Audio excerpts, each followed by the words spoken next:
শায়েখ আহমদুল্লাহর ব্যাপারে তাহিরি হুজুর অনেক গালাগালি দিছে, এমনকি 48 ঘন্টার আলটিমেটাম দিছে। তিনি বলেছেন মামলাও করবেন। আহমদুল্লাহকে, আরে আহমদুল্লাহর গনার টাইম আমরা আছে। এই জন্য যে আহমদুল্লাহ এই কথা বলেছেন তাকে বলবো আমি 48 ঘন্টা সময় দিলাম। শাইখ আহমদুল্লাহ সাহেবের মূল ভিডিওটা কি ছিল আপনারা দেখবেন। নবুয়তের পূর্বে রাসূল আকরাম সাল্লাল্লাহু আলাইহি সাল্লাম কোন ধর্ম পালন করতেন? গুরুত্বপূর্ণ প্রশ্ন। নবুয়তের পূর্বে আমাদের প্রিয় নবী সাল্লাল্লাহু আলাইহি সাল্লামের ধর্ম কি ছিল? যদি বলেন যে কোন ধর্ম অনুসরণ করতেন না, তাহলে নাউজুবিল্লাহ উনি কি ধর্মহীন ছিলেন নাকি? উনি নবী হয়েছেন কত বয়সে? 40 বছর বয়সে। তাহলে 40 বছর বয়স মানে তো জীবনের মূল টাইমটা প্রায়। তো 40 বছর পর্যন্ত উনি নিজে তো নবী ছিলেন না, উনি নবী হয়েছেন তারপরে। প্রশ্নটা শাইখ এইভাবে পড়ছেন যে এক ভাই প্রশ্ন করেছেন রাসূল আকরাম সাল্লাল্লাহু আলাইহি সাল্লাম তো 40 বছরের নবুয়ত পেয়েছেন, এর আগে তিনি নবী ছিলেন না, তাহলে এই 40 বছর আগে তিনি কোন ধর্ম অনুসরণ করতেন? তাহলে কি আল্লাহ রসুল কোনো ধর্মের অনুসরণ করতেন না? শায়েক ওখানে উপস্থাপন করেছেন যে আল্লাহর রসুল 40 বছর তো নবুয়ত পান নাই। প্রশ্নটা এভাবে করাছে, সেই প্রশ্নটা শায়েক পড়েছে মাত্র, কাট করে নিয়ে যে ওই জায়গাটা ওখানে বসানো হয়েছে, আর এটা নিয়ে আমাদের ভাইয়েরা গোটা দেশ উত্তাল করে ফেললো। অনলাইনে দেখলাম এরকম ব্যক্তিদের বক্তব্য, এরকম ব্যক্তিদের গান ঘুরতেছে। সেটা কি? আল্লাহর ধন রসুলকে দিয়া আল্লাহ গেলেন গায়েব হইয়া। নওজুবিল্লাহি মিন যালিক। আল্লাহর দনেরা সুলকি দিয়া গেলেন আল্লাহ গায়েব হইয়া, রাসূলের ধন খাজা পাইয়া শুইয়া আছে আজ মেরে, কেউ ফিরে না খালি হাতে, খাজা তোমার বলেন। নওজুবিল্লাহি মিন যালিক। কি বলে এগুলা? কি বলে এগুলা? এত কথা শাইখ আহমদুল্লাহ সাহেবকে নিয়ে বাংলাদেশে হলো, আমি তো দালাল হয়ে গেছি। মানুষ বলতেছে, কতজন তো আমাকে নিয়ে কত কথা বলতেছে, যে ভাই আমার নিয়ে গালমন্দ করেছে, সমালোচনা করেছে, আমি তার জন্য দোয়া করি, আল্লাহ তাকে হেদায়েত দান করুক, আল্লাহ তাকে মাফ করে দেখে। আমি মুস্তাফিজ না থাকলে দেশের জাতির দিনের অতটা ক্ষতি হবে না, একজন শাইখ আহমদুল্লাহ না থাকলে এ দেশের, এ জাতির, এ দিনের অনেক বড় ক্ষতি হবে। শাইখ আহমদুল্লাহ সাহেবকে নিয়ে এই কথাগুলো যারা বলতেছে, মূলত শাইখ আহমদুল্লাহ ব্যক্তি আহমদুল্লাহ টার্গেট না, মূলত তার প্রতিষ্ঠান টার্গেট। 40 বছরে রাসূল আকরাম সাল্লাল্লাহু আলাইহি ওয়াসাল্লাম নবুয়ত পেয়েছিলেন নাকি তার আগেই পেয়েছিলেন? রাসূল করিম সাল্লাল্লাহু আলাইহি ওয়াসাল্লাম আসলে নবী হয়েছে কবে? আমি আপনার সাথে বহস করব, আপনার জ্ঞানকে আমি আলটিমেটাম দিলাম, চ্যালেঞ্জ দিলাম। কার সাথে কি ভাই? কিছু কিছু আকীদার মানুষ একজন আলেমকে যেভাবে অবমূল্যায়ন করে, যেইভাবে ট্রিট করে, একজন মুশরিক, মুনাফিক, কাফেরকেও এইভাবে অবমূল্যায়ন করে না। আল্লাহ রাসূল সাল্লাল্লাহু আলাইহি ওয়াসাল্লাম কি 40 বছরে নবুয়ত পেয়েছিলেন নাকি তিনি আগে থেকেই নবী? এবং এই বিষয়টা নিয়ে এত আলোচনা কেন হচ্ছে? দ্বিতীয়ত, শাইখ আহমদুল্লাহ সাহেব যে কথাটি বলেছেন সেই কথাটা আপনারা সমর্থন করেন কিনা? তৃতীয়ত, আরেকটি বিষয় উনি লিখেছেন যে এই বিষয়টা নিয়ে যে পরিমাণ আলোচনা এবং সমালোচনা হচ্ছে, সেই আলোচনা আপনারা বসে কি সমাধান করতে পারেন না? 3টে বিষয়। আমি শেষ বিষয়টা নিয়ে আগে কথা বলবো যে আপনারা সমাধান করতে পারেন কিনা। দেখেন, কিছু কিছু বিষয় হাদিসে একাধিক বর্ণনা আছে, যেই বর্ণনাগুলো একাধিক থাকার কারণে সাহাবী রিদওয়ানুল্লাহি আনহুম আজমাইনদের জামানা থেকেই কিন্তু এই মতবিরোধগুলো চলে আসছে। যেমন আপনাকে একটা কথা বলি, নামাজের মধ্যে যে আমরা হাত বাঁধি, কেউ নাভির নিচে, নাভির ওপরে, কেউ বুকের ওপরে হাত বাঁধি, প্রত্যেকটাই কিন্তু হাদিসের মধ্যে আছে, প্রত্যেকটা কিন্তু হাদিসের মধ্যে আছে। এখন আপনি যদি বলেন যে বুকের উপরে হাত বাঁধা এটাই বিশুদ্ধ, আর সব কিছু বাকি হাদিসগুলো এগুলো নিষিদ্ধ বা এগুলো মানা যাবে না, তাহলে আপনি এখানে জুলুম করলেন, এটা উচিত না। কিছু বিষয় একাধিক বর্ণনা মানে দুইভাবে এসেছে, তো সাহাবী রিদওয়ানুল্লাহি আনহুম আজমাইনদের মধ্যে ইখতিলাফ ছিল, তাবেঈনদের মধ্যে ছিল, পরবর্তী স্কলারদের মধ্যে ছিল, সালফে সালেহিনদের মধ্যে ছিল, বর্তমান সময়েও আছে, এটা থাকবে কিয়ামত পর্যন্ত। সেক্ষেত্রে আপনার আমার ভূমিকা কী হবে? আপনার আমার ভূমিকা হচ্ছে একাধিক বর্ণনা যখন থাকবে তখন আপনার যেটা ভালো লাগে আপনি মেনে নেবেন, তবে অবশ্যই ইসলামিক স্কলার একজনকে ফলো করবেন যে তার রায়টা কী। সেটা হানাফি মাযহাবের হতে পারে, শাফি মাযহাবের হতে পারে, মালিকি মাযহাবের হতে পারে, তার রায়টা কী। 2 নম্বর বিষয়, 40 বছরে রাসূল আকরাম সাল্লাল্লাহু আলাইহি ওয়াসাল্লাম নবুয়ত পেয়েছিলেন নাকি তার আগেই পেয়েছিলেন? এই কথাটা মূলত শাইখ আহমদুল্লাহ সাহেবের যে মূল ভিডিওটা, সম্ভবত উনি এই যে চাঁদনি চক বা এই যে নিউ মার্কেটের ওখানে যেই একটা মাহফিল হয় কোন মসজিদে যেন, ওখানে সওয়াল জবাবের মধ্যে যে ভিডিওটা, মূল ভিডিওটা দেখেন। আমাদের কাছে কোনো শ্রোতা যখন প্রশ্ন করে, এই যে আজকে যে প্রশ্ন উত্তর দিচ্ছি, শ্রোতারা যখন প্রশ্ন করে আমরা কিন্তু প্রথমেই প্রশ্নটা আপনাদের সামনে পড়ে নেই। ইভেন এই যে আব্দুল জাহের মাহমুদ যে প্রশ্নটি করেছে এই প্রশ্নটাও কিন্তু আমি পড়লাম। কোরআনুল কারিমে আল্লাহ কি বলছে একটা উদাহরণ দিয়ে আরও ক্লিয়ার হবেন। লা তাকরাবুস সালাহ, নামাজের ধারে কাছেও যায় না। এখন আপনি আগেও নিলেন না পিছেও নিলেন না, লা তাকরাবুস সালাহ আল্লাহ বলছেন নামাজের ধারে কাছে যায় না, আপনি নিয়ে এসে এটা মুস্তাফিজ হুজুর বলল নামাজের ধারে কাছেও যায় না। এখন কখন? আল্লাহ তো এটা পরে বলে দিয়েছে, ও আংতুম সুকারা, যখন নেশাগ্রস্ত অবস্থায় থাকো। মদ খায়া পবিত্র না হয়ে সাথে সাথে নামাজে দাঁড়ায়ও না, নাপাক অবস্থায় দাঁড়ায়ও না। এখন আপনি কাট করে ওখানটা নিয়ে যে বসায় দিলেন। সুযোগ সন্ধানী যারা আছে সোশ্যাল মাধ্যমে আমার লেকচার বলেন, আহমদুল্লাহ সাহেবের লেকচার বলেন, আব্দুল্লাহ সাহেবুল্লাহের লেকচার বলেন, XYZ যে কোনো স্কলারের লেকচার কেটে কেটে অনেকভাবে কিন্তু উপস্থাপন করা যায়। একটা পজিটিভ বিষয়কে কিন্তু নেগেটিভলি উপস্থাপন করা যায়। আর যে ভদ্রলোক এই কথাগুলো নিয়ে আজকে আলোচনা করতেছে, শাইখ আহমদুল্লাহ সাহেবের মূল ভিডিওটা কী ছিল আপনারা দেখবেন, এখন ইউটিউবে আছে। প্রশ্নটা শাইখ এইভাবে পড়ছেন যে এক ভাই প্রশ্ন করেছেন, রাসূল আকরাম সাল্লাল্লাহু আলাইহি সাল্লাম তো 40 বছরের নবুয়ত পেয়েছেন, এর আগে তিনি নবী ছিলেন না, তাহলে এই 40 বছর আগে তিনি কোন ধর্ম অনুসরণ করতেন? তাহলে কি আল্লাহ রসুল কোনো ধর্মের অনুসরণ করতেন না, নাকি অনুসরণ করতেন? অনুসরণ করলে কার ধর্ম অনুসরণ করেছেন? আমরা জানি যে ইব্রাহিম আলাইহিস সালাতু ওয়াস সালামের দিন ধর্ম আল্লাহ রসুল সাল্লাল্লাহু আলাইহি সাল্লাম অনুসরণ করেছেন। তাহলে শায়েককে প্রশ্ন করা হয়েছে, সেই প্রশ্নটা শায়েক ওখানে উপস্থাপন করেছেন যে আল্লাহর রাসূল 40 বছর তো নবুয়ত পান নাই। প্রশ্নটা এভাবে করাছে, সেই প্রশ্নটা শায়েক পড়েছে মাত্র, কাট করে নিয়ে যে ওই জায়গাটা ওখানে বসানো হয়েছে। আর এটা নিয়ে আমাদের ভাইয়েরা গোটা দেশ উত্তাল করে ফেলল। জ্ঞানী মানুষের একটা বিষয় কি জানেন, যে সবসময় তর্কে জড়ায় না, ঝগড়া বিবাদে জড়ায় না। কারণ যেই গাছে যত ফল বেশি সেই গাছটা তত নত বেশি।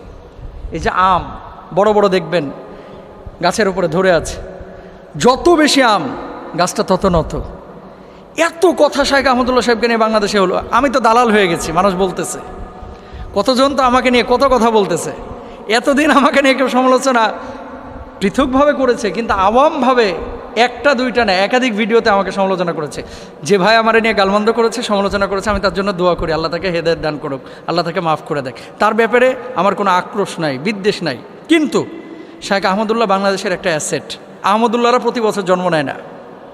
আমি মুস্তাফিজ না থাকলে দেশের জাতির দিনের অতটা ক্ষতি হবে না। একজন শাইখ আহমদুল্লাহ না থাকলে এ দেশের, এ জাতির, এ দিনের অনেক বড় ক্ষতি হবে, অনেক বড় ক্ষতি হবে, অনেক বড় ক্ষতি হবে। সুতরাং শাইখ আহমদুল্লাহ সাহেবকে নিয়ে এই কথাগুলো যারা বলতেছে, মূলত শাইখ আহমদুল্লাহ ব্যক্তি আহমদুল্লাহ টার্গেট না, মূলত তার প্রতিষ্ঠান টার্গেট। কারণ মানুষজন যাতে করে এই প্রতিষ্ঠানটার উপরে প্রশাসনিক নজরদারি নিয়ে এসে প্রতিষ্ঠানটাকে বন্ধ করতে পারে। কারণ কি? মানুষের ভিতরে একটা গ্রহণযোগ্যতা তৈরি হয়েছে। আপনি বিদেশে যান, আউল বাউল ফাউল যারা নাচানাচি গাওয়াগাওয়ি করে, তাদের ইমেজটা কি? বর্তমান জেনারেশনের যুবকদের কাছে তাদের ইমেজটা কি? আর শাইখ আহমদুল্লাহর ইমেজ কি? মিজানুর রহমান আজহারের ইমেজ কি? আমি যে কথাটি বলতে চাচ্ছি, ফুল ভিডিওটা আগে দেখেন, তারপর আপনারা সিদ্ধান্ত নিন। এবার আসেন দলিল।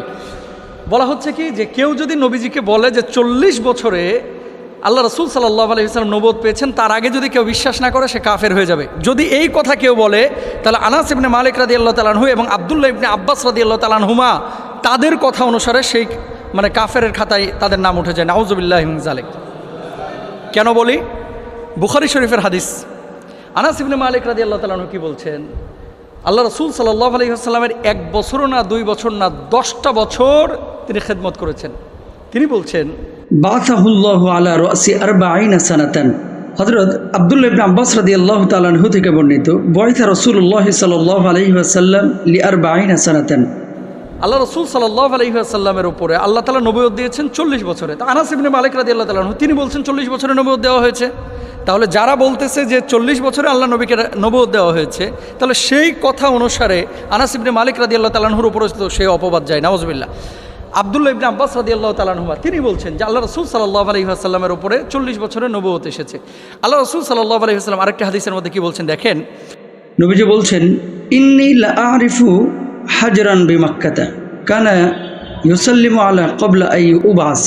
আল্লাহ রসুল সাল্লাল্লাহু আলাইহি ওয়াসাল্লাম বলছেন যে আমি একটা পাথরকে চিনতাম, জানতাম যে পাথরটা আমাকে ক্বাবলা আই ইউসাল্লিমা, আমাকে সালাম প্রদান করত, আন উবাসা নবুয়া, আমি নবুয়ত পাওয়ার আগেই এই পাথরটা আমাকে সালাম করত। তো নবুয়ত পাওয়ার আগে পাথর আমাকে সালাম করত, আল্লাহ রসুল সাল্লাল্লাহু আলাইহি ওয়াসাল্লাম নিজে বলেছেন। তো নবীজি যে বললেন যে আমায় নবুয়ত পাওয়ার আগে পাথর আমাকে সালাম করতো, তাহলে নবুয়ত আল্লাহ রসুল সাল্লাল্লাহু আলাইহি ওয়াসাল্লাম একটা নির্দিষ্ট সময় পেয়েছেন। এখন আরেকটি হাদিস যেটা দিয়ে সব ভাইয়েরা দলিল পেশ করে, নবীজি সাল্লাল্লাহু আলাইহি ওয়াসাল্লামের নবুয়তের ব্যাপারে জিজ্ঞেস করা হয়েছিল যে আপনি কখন থেকে নবী? তিনি জবাব দিয়েছেন কুনতু নাবিয়ান ওয়া আদামু বাইনাল মাই ওয়াত তিন। অন্য বর্ণনায় আছে কুনতু নাবিয়ান ওয়া আদামু বাইনার রূহি ওয়াল জাসাদ। আদম যখন শরীরে এবং পানির মধ্যে তিনি ছিলেন তখন থেকেই আল্লাহ রসুল সাল্লাল্লাহু আলাইহি ওয়াসাল্লাম নবুয়ত পেয়েছিলেন। আদম যখন রূহ এবং মাটির মধ্যে মিশ্রিত ছিলেন তখন থেকে আল্লাহ রসুল সাল্লাল্লাহু আলাইহি ওয়াসাল্লাম নবুয়ত পেয়েছিলেন। এরকম কিন্তু একাধিক বর্ণনা আছে। হাদিসটা কি? হাদিসটা রাসূল আকরাম সাল্লাল্লাহু আলাইহি ওয়াসাল্লামের বিশুদ্ধ হাদিস, যে যখন আদমকে সৃষ্টি করা হয় নাই তখন থেকেই তিনি নবুয়ত পেয়েছিলেন। কিন্তু আদম আলাইহিস সালাতু ওয়াস সালামকে আল্লাহ সুবহানাহু ওয়া তাআলা যে পৃথিবীর বুকে পাঠিয়েছেন, নবীকে যে আল্লাহ সুবহানাহু ওয়া তাআলা পৃথিবীর বুকে পাঠিয়েছেন, নবীজি 40 বছর পর্যন্ত নবুয়ত পান নাই, কিন্তু আগে থেকে নবুয়ত ছিল লাউহে মাহফুজে। কোরআন যেমন সংরক্ষিত ছিল, নবীজির স্বীকৃতি লাউহে মাহফুজে এবং আসমানি জগতে, রুহানি জগতে আল্লাহ তাআলা আগেই দিয়ে রেখেছিলেন। সেই স্বীকৃতির সনদ, স্বীকৃতির চূড়ান্ত বাস্তবায়ন আল্লাহ তাআলা 40 বছরে করেছেন। তাহলে কি সেই হাদিসটাও ঠিক, এই হাদিসগুলোও ঠিক? 40 বছরে নবীজি নবুয়ত পেয়েছেন, এটা তো সিরাতের ম্যাক্সিমাম কিতাবের মধ্যে আছে, ম্যাক্সিমাম কিতাবের মধ্যে আছে। আমরা তো অস্বীকার করতেছি না সেই বিষয়টা, কিন্তু নবুয়ত 40 বছরে পেয়েছে, এটাকে কেউ যদি অস্বীকার করে কাফের হয়ে যাবে, ফাসেদ হয়ে যাবে, এই বিষয়টাতে আমরা একমত না, এটা অশুদ্ধ বিষয়। সুতরাং রাসূল আকরাম সাল্লাল্লাহু আলাইহি ওয়াসাল্লামের হাদিস একাধিক থাকতে পারে। আমাদের আকীদা হচ্ছে নবীজি 40 বছরে নবুয়ত পেয়েছেন এবং নবীজির নবুয়তের সিদ্ধান্ত স্বীকৃতি আল্লাহ সুবহানাহু ওয়া তাআলা আগেই দিয়ে দিয়েছেন। কিন্তু এটা নিয়ে বাড়াবাড়ি, ছাড়াছাড়ি, মারামারি, আর মূলত যদি উদ্দেশ্য হয়ে থাকে শায়েখ আহমদুল্লাহকে দমন করা, এই উদ্দেশ্যটা আসলে সফল হবে না। আল্লাহ তাআলা চক্রান্তকারীদের চক্রান্তকে নস্যাৎ করুক। সবাই বলেন আমিন। আল্লাহ সুবহানাহু ওয়া তাআলা আমাদেরকে বোঝার তৌফিক দান করুন। একটা প্রশ্ন আসছে, ইদানিং শায়েখ আহমদুল্লাহর ব্যাপারে তাহিরি হুজুর অনেক গালাগালি দিছে, এমনকি 48 ঘন্টার আলটিমেটাম দিছে, এমনকি তিনি বলেছেন মামলাও করবেন। আচ্ছা শোনেন, একটা কথা বলি, এটা হলো আহমদুল্লাহ সাহেব একটা আলোচনা করতে যেয়ে বলেছিলেন যে রাসূল করিম সাল্লাল্লাহু আলাইহি ওয়াসাল্লাম 40 বছর পর্যন্ত তো নবী ছিলেন না, তিনি নবুয়তের দায়িত্ব পালন করেন নাই, নবুয়তের দাওয়াত দেন নাই। এই কথাটা নিয়ে লাগছে পেস, লাগার পরে এখন উনি হুমকি দিছে যে ওনার বিরুদ্ধে মামলা দিবে। আচ্ছা আমরা মামলা টামলার কাছে যাই না, আমরা আসল জায়গাটাতে আসি। দেখেন হাদিসগুলা বুঝতে হবে একটু ঠান্ডা মাথায়, গরম মাথায় কোনো সিদ্ধান্ত নিলে সঠিক সিদ্ধান্ত নেওয়া যায় না, আবেগে সিদ্ধান্ত নিলে সঠিক সিদ্ধান্ত নেওয়া। আচ্ছা হাদিসগুলো আগে শোনেন। নবী করিম সাল্লাল্লাহু আলাইহি ওয়াসাল্লাম তিনি নবী, তার আগে আরো অনেক নবী আছে না নাই? প্রথম কথাটা বুঝবেন, নবী নির্বাচনের মাধ্যমে হয় না, নবী হয় সিলেকশনে। আর সিলেকশনটা করেন কে? আল্লাহ পাক। আর এই সিলেকশনটা আল্লাহ পাক করছেন আলমে আরোহায় থাকা অবস্থায়, অর্থাৎ পৃথিবীতে আসার আগেই, আদম আলাইহিস সালামও পৃথিবীতে আসার আগেই কে কে নবী হবে এটা সিলেকশন করছেন কে? আল্লাহ পাক। কিন্তু প্রত্যেক নবীকে আল্লাহ নবুয়তের দায়িত্ব দিয়েছেন প্রাপ্তবয়স্ক হওয়ার পরে। ফালাম্মা বালাগা আশুদ্দাহু ওয়াস্তাওয়া আতাইনাহু হুকমাও ওয়া ইলমা। আল্লাহ পাক বলেন প্রত্যেক নবীকে আমি নবুয়তের দায়িত্ব দিছি, তারা যখন প্রাপ্তবয়স্ক হয়েছে তখন আমি তাদেরকে জ্ঞান, প্রজ্ঞা, বিজ্ঞান শিক্ষা দিয়েছি। এখন আসেন, রাসূল করিম সাল্লাল্লাহু আলাইহি ওয়াসাল্লাম আসলে নবী হয়েছে কবে? হযরত আবু হুরায়রা রাদিয়াল্লাহু তাআলা আনহু বলেন, আমরা রাসূল করিম সাল্লাল্লাহু আলাইহি ওয়াসাল্লামকে জিজ্ঞেস করলাম, ইয়া রাসূলুল্লাহ সাল্লাল্লাহু আলাইহি ওয়াসাল্লাম আপনি নবী হইছেন কবে? ইয়া রাসূলুল্লাহ মাতা ওয়াজাবাত লাকা নবুওয়া। আমরা রাসূলকে জিজ্ঞেস করলাম, ইয়া রাসূলুল্লাহ সাল্লাল্লাহু আলাইহি ওয়াসাল্লাম আপনি নবী হইছেন কবে? আপনি যে নবী এটা কখন থেকে নির্ধারণ করা হয়েছে? ক্বালা ওয়া আদামু বাইনার রূহি ওয়াল জাসাদে। রাসূল করিম সাল্লাল্লাহু আলাইহি ওয়াসাল্লাম বলছেন আমাকে নবী হিসাবে ঘোষণা দেওয়া হয়েছে আদম যখন একটা মাটির দেহ এবং তার রূহ এর মাঝখানের যে অবস্থাটা ছিল ওই সময়টাতেই আমাকে নবী বলে ঘোষণা দেওয়া হয়েছে। আচ্ছা আপনাদের কাছে একটা সহজ কথা বলি, কেউ যদি মন্ত্রী হয় তাইলে তার মন্ত্রিত্বের নাম আগে ঘোষণা দেওয়া হয় না তাকে শপথ আগে পড়ানো হয়?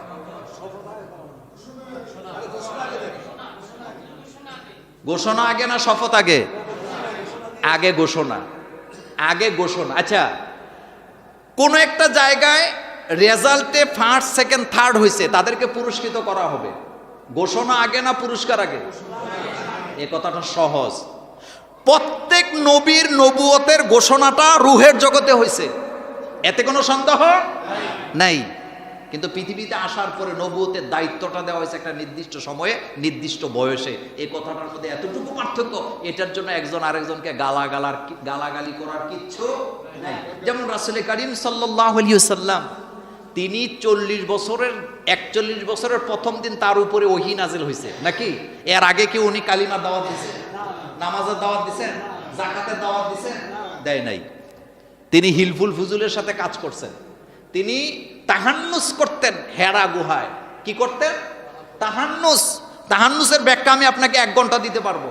তাহান্নুস মানে ধ্যান করা নয়, চোখ বন্ধ করে বসে থাকা নয়। তাহান্নুস মানে হলে জাতিকে নিয়ে চিন্তা করা, জাতি গোমরাহির মধ্যে আছে, মারামারিতে লিপ্ত আছে, মদ জুয়া গাঁজা মারামারি জিনা ব্যভিচারে লিপ্ত আছে, জাতিকে কিভাবে সেখান থেকে রক্ষা করা যায়, এই চিন্তা চেতনা গবেষণা করাকে তাহান্নুস বলা হয়। আর 41 বছরের প্রথম দিন রাসূল করিম সাল্লাল্লাহু আলাইহি ইসলামের উপরে ওহী নাজিল হয়েছে, নবুয়তের দায়িত্ব দেওয়া হয়েছেন। এটা কোরআনের সর্বপ্রথম ওহী এবং এটা হাদিসে জিবরীল। এখন নবী তো উনি আগেই হয়েছেন, কিন্তু দায়িত্বটা দেওয়া হয়েছে কয় বছর বয়সের সময়? এর আগে কি উনি একদিনও দাওয়াত দিছে কালিমার?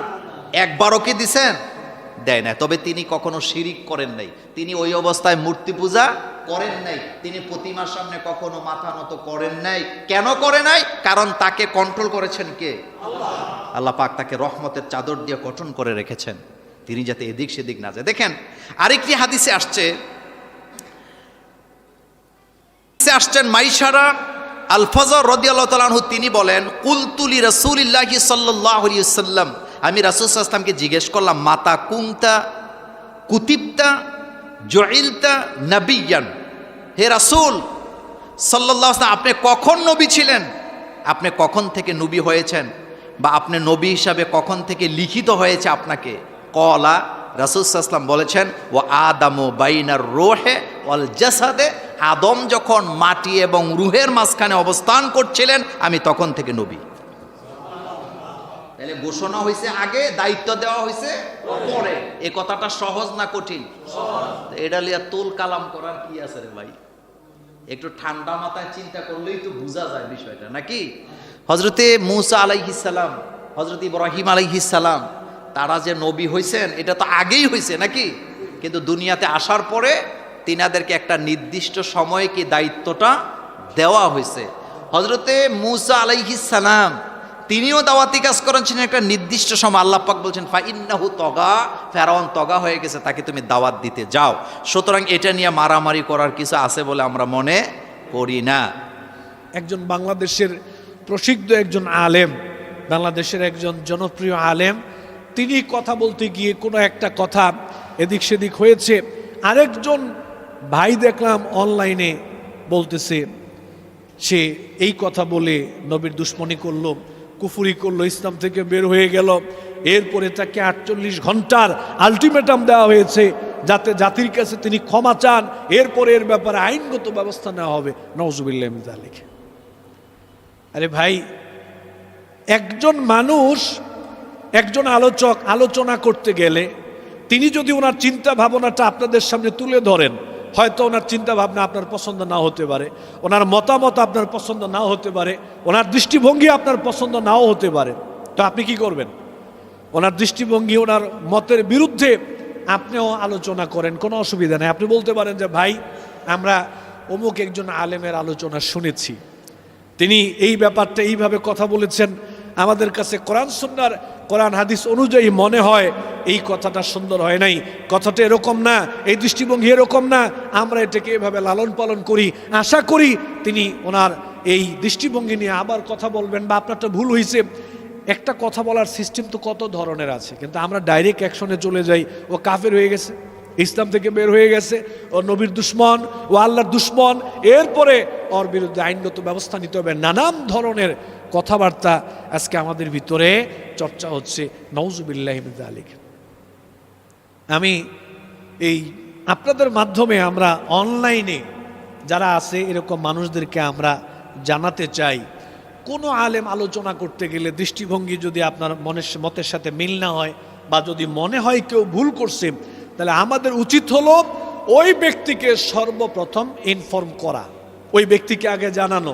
ফোনের মাধ্যমে হতে পারে, অনলাইনের মাধ্যমে হতে পারে, অথবা এরকম হতে পারে আপনি তাকে দাওয়াত দেন, আপনার মাদ্রাসায় দেন, আপনার অফিসে দেন, অথবা আপনি ওনার অফিসে চলে যান, আপনি ওনার মাদ্রাসায় যান, গিয়ে আপনি ওনার সাথে কথা বলেন, বা আপনি ডেকে এনে দাওয়াত দিয়ে বা ফোনে কথা বলতে পারেন যে ভাই বা প্রিয় শেখ বা প্রিয় হুজুর, আপনি তো এই কথাটা এরকম বলেছেন, ব্যাপারটা তো এরকম না, আমাদের কাছে তো এরকম মনে হয়। আশা করি আপনি ব্যাপারটা চিন্তা করে দেখবেন, ভেবে দেখবেন। কত সিস্টেমের কথা আছে বলতে পারেন। কিন্তু দেখলাম যে 48 ঘন্টার আলটিমেটাম দেওয়া হয়েছে, এর ভিতরে যদি তিনি ওনার ভুল স্বীকার না করে ওনার ব্যাপারে আইনগত ব্যবস্থা নেওয়া হবে। নাউজুবিল্লাহ মিন যালিক। কি বলে এগুলা, কি বলে এগুলা? কথা যদি একজন যদি একজনের বিপক্ষে কথা ধরি, কথা ধরার মতো অনেক কথা আছে। যেমন অনলাইনে দেখলাম এরকম ব্যক্তিদের বক্তব্য, এরকম ব্যক্তিদের গান ঘুরতেছে। সেটা কি? আল্লাহর ধন রসুলকে দিয়া আল্লাহ গেলেন গায়েব হইয়া, নাউজুবিল্লাহ মিন যালিক। আর রসুলের ধন খাজা পাইয়া খাজা আজমিরি শরীফে শুয়ে আছে, খাজারে তোর দরবার থেকে কেউ ফিরে না খালি হাতে, নাউজুবিল্লাহ মিন যালিক। এই পুরো কথাগুলো কুফর, পুরো কথাগুলোই শিরক। আল্লাহর ধন আল্লাহ রসুলকে দিয়ে আল্লাহ গায়েব হয়ে গেছে, এই কথাটা কুফর, এই কথাটা শিরক। নবীর ধন খাজা পাইয়া খাজা আজমিরে শুয়ে আছে, আর খাজার দরবার থেকে কেউ খালি হাতে ফিরে না, এই কথা বিশ্বাস করলে কোনো মানুষ ইমানদার থাকতে পারবে না, ও মুশরিক হয়ে যাবে, ইসলাম থেকে বের হয়ে যাবে। যারা 48 ঘন্টার আলটিমেটাম দিচ্ছে, এরকম ব্যক্তিদের কথা অনলাইনে সমানে এরকম কথাবার্তা ঘুরতেছে, এরকম কথা ঘুরতেছে। আলটিমেটাম তো আপনাদের কেউ দিলে দেওয়া যাবে? এটা আলটিমেটামের ব্যাপার নয়, মূলত এটা বুঝার ব্যাপার, আলেমদের ব্যাপার। কোনো আলেম যদি কাউকে কোনো ইনফর্ম করে যে আপনার এটা ভুল হয়েছে, আপনি ভুল থেকে ফিরে আসবেন অথবা সংশোধন করার চেষ্টা করবেন, আমাদের আলোচনাগুলো এভাবে হবে। এখন আমাদের মধ্যে এমন সমস্যা হয়েছে, একজন একজনের বিপক্ষে, একদল আরেক দলের বিপক্ষে এমনভাবে লেগে গেছি, মানে কেউ কাউকে সহ্য করতে পারতেছি না, মানতে পারতেছি না, কেউ কারো অবস্থান মানতে পারতেছি না। পুরা হিংসা, বিদ্বেষ, দলাদলি, হানাহানি চরমভাবে চলতেছে। কিছু হলেই কাফের হয়ে গেছে, কিছু হলেই ইসলাম থেকে বের হয়ে গেছে, নাউজুবিল্লাহ মিন যালিক। এই জন্য এটা আল্লাহর পক্ষ থেকে আমাদের উপর একটা আযাব, একটা গজব। আল্লাহ তাআলা আমাদেরকে হেদায়েত দান করুন, আল্লাহুম্মা আমিন। আমাদের কেউ কেউ 40 ঘন্টা 48 ঘন্টারও আলটিমেটাম দিই আমরা। আসলে ভাই, কে কাকে আলটিমেটাম দিচ্ছি? আমি যদি শায়েখ মোল্লা নাজিমউদ্দিন হাফিজুল্লাহকে বলি যে আমি আপনার সাথে বহস করব, আমি আপনার সাথে বহস করব, আপনার জ্ঞানকে আমি আলটিমেটাম দিলাম, চ্যালেঞ্জ দিলাম, কার সাথে কি ভাই? আসলে আল্লাহ জ্ঞানের নূর প্রত্যেকের অন্তরে দেন না। জ্ঞানকে লালন করতে হয়, জ্ঞানকে ধারণ করতে হয়, বছর পর বছর জ্ঞানকে সাধনা করতে হয়। আপনি যখন বছরের পর বছর আমল করবেন, লালন করবেন, ধারণ করবেন, জ্ঞানকে সাধনায় রাখবেন, তবেই আল্লাহ সুবহানাহু ওয়া তাআলা আপনার অন্তরে জ্ঞানের নূর ঢেলে দিবেন। কারণ জ্ঞান আসে আল্লাহর পক্ষ থেকে। আমাদের জ্ঞান খুবই অল্প। লা ইলমা লানা ইল্লা মা আল্লামতানা ওয়া মা উতিতুম মিনাল ইলমি ইল্লা খলিলা। এত ক্ষুদ্র জ্ঞান নিয়েও, এত অল্প জ্ঞান নিয়েও আমরা ধরাকে সরা জ্ঞান করি। আসলে ভাই, সবাই না, ডোন্ট টেক দিস আদারওয়াইজ, সবাই না, কিছু কিছু আকিদার মানুষ ভিন্ন মতকে তারা এমনভাবে ট্রিট করেন, বিশ্বাস করেন একজন মুশরিক, মুনাফিক বা কাফেরকেও একজন আলেমকে যেভাবে অবমূল্যায়ন করে, যেইভাবে ট্রিট করে, একজন মুশরিক, মুনাফিক, কাফেরকেও এইভাবে অবমূল্যায়ন করে না। ঠিক কিনা? আমরা যা ইচ্ছা তাই করছি ভাই। কিন্তু আপনি কি জানেন, এই যে এগুলো করে বেড়াচ্ছি, আপনাদের জন্য যে ভয়াবহ গর্ত খুলে রাখা হয়েছে, যে মরণ ফাঁদ খুলে রাখা হয়েছে, আপনি যদি বুঝতেন তাহলে বানরের হাতে ওই রুটি ভাগ করার মতো অবস্থা করতেন না। সামান্য হালুয়া রুটির ভাগ পাচ্ছেন বলেই আপনি এখন ধরাকে সরাজ্ঞান করছেন। কিন্তু মনে রাখবেন, in course of time you will have to suffer in the long run. পরিণামে আপনাকে ভুগতে হবে। নবুয়তের পূর্বে রাসূল আকরাম সাল্লাল্লাহু আলাইহি ওয়াসাল্লাম কোন ধর্ম পালন করতেন? গুরুত্বপূর্ণ প্রশ্ন।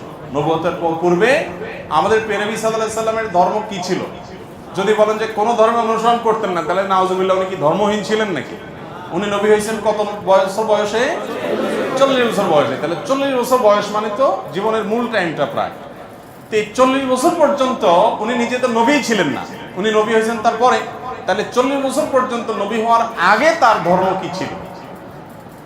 এর উত্তর হলো যে আম্মাজান আয়েশা রাদিয়াল্লাহু তাআলা আনহা বর্ণিত হাদিস, যেটি বুখারীতে আসছে, মুসলিমে আসছে, তিনি বলেছেন যে কান নবী সাল্লাল্লাহু আলাইহি সাল্লাম ইয়াখলু বিগার হিরা ইয়াতাহান্নাফ ফি। নবী সাল্লাল্লাহু আলাইহি সাল্লাম নবী হওয়ার আগে হেরা গুহায় গিয়ে ইবাদত বন্দেগী করতেন। ইয়াতাহান্নাফ এর তরজমা ইবনে হাজার আসকালানি মানুষ অনেকে বলেছেন ইয়াতাহান্নাফ, অর্থাৎ ইব্রাহিম আলাইহিস সালামের যে দ্বীন হানিফ ছিল, ওই দ্বীন হানিফের উপরে তিনি অটল থাকতেন, অবিচল থাকতেন। সমাজের বিভিন্ন অপরাধ, এগুলোর যে আপনার কি বলে এটাকে, এগুলোর যে ছোঁয়া, এগুলোর যে আঁচ, এগুলো নবীজি সাল্লাল্লাহু আলাইহি সাল্লামের গায়ে তিনি লাগাতে দিতেন না, বরং তিনি হেরা গুহায় গিয়ে আল্লাহর ইবাদত বন্দেগী করতেন। ইব্রাহিম আলাইহিস সালামের যে মিল্লাত ছিল, মিল্লাতে ইব্রাহিমই যেটাকে বলা হয়, এই মিল্লাতে ইব্রাহিমের উপরে নবী করিম সাল্লাল্লাহু আলাইহি সাল্লাম ছিলেন। তাহলে তার নবুয়তের আগের যে সময়টা, এই সময়টাতে তার যে দিন ছিল, এটা ছিল দিন ইব্রাহিম। কোন দিন ছিল? তার বাবা পূর্বপুরুষ ইব্রাহিম আলাইহিস সালামের দিন এবং মিল্লাতের উপরে ছিলেন, এবং সেই মিল্লাত, সেই আকীদা এবং সেই ইমানের উপরে থেকে তিনি গারে হেরায় গিয়ে আল্লাহ তাআলার জিকির, আল্লাহর স্মরণ, দোয়া করতেন। নবী করিম সাল্লাল্লাহু আলাইহি সাল্লাম মক্কায় জন্ম হয়েছে, তার মক্কায় বড় হয়েছেন, 40টা বছর নবী হওয়ার আগ পর্যন্ত এখানে কাটিয়ে দিয়েছেন। আল্লাহ রাব্বুল আলামিনের নবী হওয়ার একটা প্রমাণ এটাও যে 40 বছর একটা সমাজে একটা অন্যায় এবং শিরকের সমুদ্রের মধ্যে ছিলেন, কিন্তু শিরকের এক ফোঁটা পানি, কাদা, ময়লা, নোংরা কোনো কিছু তার শরীরকে, তার ব্যক্তিত্বকে, তার আমলকে, তার বিশ্বাসকে এক মুহূর্তের জন্য স্পর্শ। এটা সম্ভব শুধুমাত্র তার বেলাতে, যাকে রক্ষা করেছেন স্বয়ং আল্লাহ। তার নবী মুহাম্মদ সাল্লাল্লাহু আলাইহি সাল্লাম মক্কায় সবাই যখন মূর্তি পূজা করে, সবাই যখন শিরক করে, সবাই যখন শিরকের ভিতরে নিমজ্জিত, সবাই যখন বিভিন্ন জাহিলি যুগের কর্মকাণ্ডে নিমজ্জিত, গোটা সমাজ একদিকে যাবে, একটা মানুষ স্রোতের বিপরীতে একা একা টিকে থাকবে, কেউ তাকে ওয়াজ নসিহত করে কনভিন্স করছে, এরকমও না। এটা হতে পারে শুধুমাত্র কিসের মাধ্যমে? আল্লাহ তাআলার হেফাজতের। তো নবী হওয়ার আগে তিনি মক্কার মানুষদের এই শিরকপূর্ণ যে দিন, এটার অনুসারী ছিলেন। তিনি ছিলেন ইব্রাহিম আলাইহিস সালামের মিল্লাতের কি ইমাম আল্লামা আলুসি রাহমাহুল্লাহ সহ বিশ্ববিখ্যাত মুফাসসির, মুহাক্কিক, উলামা ইকরাম এই কথাই বলেছেন যে তার আগের যে জীবন ছিল অ্যানালাইসিস করলে দেখা যায় যে তিনি দ্বীনে হানিফের উপরে ছিলেন। তিনি যদি নিজে নবী হওয়ার আগে এক মুহূর্তের জন্য অন্যদের দেখা দেখি বাচ্চা কালেও যদি অন্তত শিরকের কাজ করতেন, নাউজুবিল্লাহ, তাহলে শিরকের বিরুদ্ধে তিনি যখন তাওহীদের দাওয়াত দিয়েছেন, মক্কার মানুষ বলতো যে তুমি নিজেই তো একসময় পড়তা, ঠিক না বেঠিক? কিন্তু অমুসলিমদের রচিত কোনো নবীজির জীবনী গ্রন্থেও এরকম তথ্য পাবেন না যে মক্কার কোনো মানুষের বুকের পাটায় বল ছিল যে নবীজিকে বলবে যে তুমি নিজেও করেছো। কারণ তিনি শিশুকাল থেকে সবাই শিরকে নিমজ্জিত থাকলেও, বা বেশিরভাগ মানুষ নিমজ্জিত থাকলেও, তিনি কিন্তু আল্লাহর অশেষ অনুগ্রহে সেফ ছিলেন, নিরাপদে ছিলেন। তার আপন দাদা, তিনি মক্কার কুরাইশদের নেতা ছিলেন, যারা মূর্তি পূজা করতো তাদের লিড দিতেন, কিন্তু আল্লাহ তাআলা নবী সাল্লাল্লাহু আলাইহি সাল্লামকে হেফাজতে, নিজের আপন চাচা আবু তালেব, তিনি নবী করিম সাল্লাল্লাহু আলাইহি সাল্লামের অনেক প্রিয় ছিলেন। নবীজি সাল্লাল্লাহু আলাইহি সাল্লাম তার স্নেহের ভ্রাতুষ্পুত্র ছিলেন, কিন্তু তারপরও চাচা বা দাদার আদর্শকে, বা চাচার বন্ধুরা, বাবার বন্ধুরা, বা অন্য যারা আছেন, মক্কার মুশরিক যারা ছিলেন, সবাই তো ধরেন উনি যখন ছোট, সবাই তো সিনিয়র মুরব্বী, তাদের ভুল কিছু তিনি গ্রহণ করতেন। এটাই তার একটা বিশেষ আপনার মুজিজা বলতে পারেন, অলৌকিকত্ব বলতে পারেন, যে আল্লাহ তাআলা তাকে হেফাজতে রেখেছে। আছে না অনেক সময় ভাই, মানুষ এক সময় বড় আলেম হয়ে যায়, বড় ভালো মানুষ হয়ে যায়, কিন্তু তার পেছনে ইতিহাসে দেখা যায় একটু লিকেজ টিকেজ থাকে না? মানুষটা ভালো, কিন্তু এককালে হয়তো এই কাজটা করছে, এই কথাটা বলছে, সে নিজেও এটার জন্য লজ্জিত, এখন কিন্তু বলে ফেলছে, তখন বুঝে নেই। যারা নবী হন শুধু আমাদের নবীজি না, যারা নবী হন সমস্ত নবী রাসূলদেরকে আল্লাহ তাআলা এইভাবে শিশুকাল থেকে মায়ের গর্ভ থেকে দুনিয়াতে আসার পর থেকে নিয়ে তাদেরকে আল্লাহ তাআলা গোটা সমাজের আগুনের আঁচ থেকে আল্লাহ তাআলা বিশেষভাবে সেভ রেখেছেন। এই জন্যই তারা নবী এবং রাসূল হয়েছে। আল্লাহ তাআলা তাদের প্রতি রহমতের বাড়িধারা বর্ষণ করুন।